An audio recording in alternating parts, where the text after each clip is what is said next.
Viagem na eletricidade.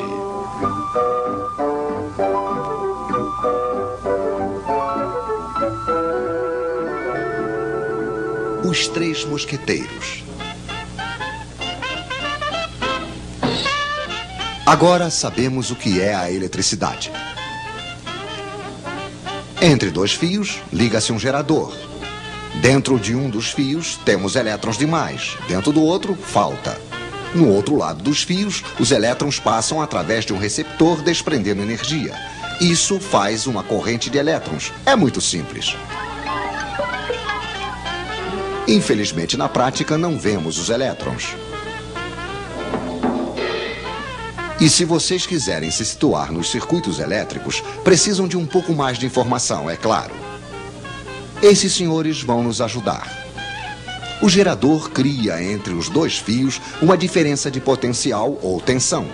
Isso é medido em volts. Obrigado, Sr. Volta. O gerador pode ser uma pilha, uma bateria de carro ou simplesmente uma tomada. O receptor pode ser uma lâmpada, um ferro de passar, um radiador elétrico, enfim, uma quantidade de aparelhos mais ou menos potentes. A potência se mede em watts, em quilowatts. Obrigado, Sr. Watts.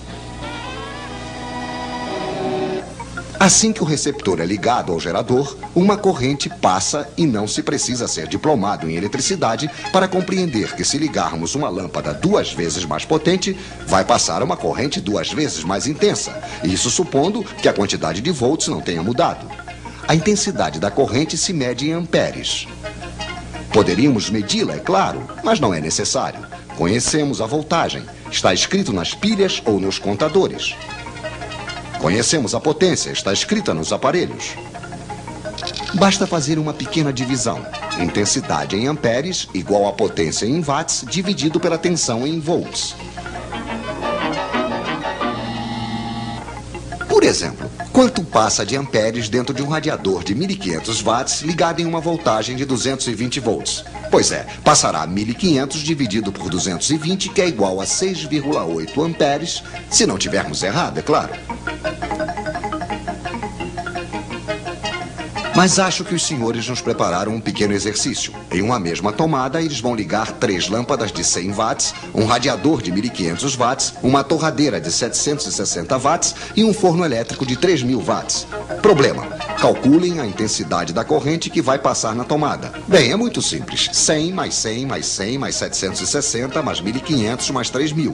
Potência total, 5560 watts. Dividido pela tensão 220, igual, senhores, igual a 25 amperes.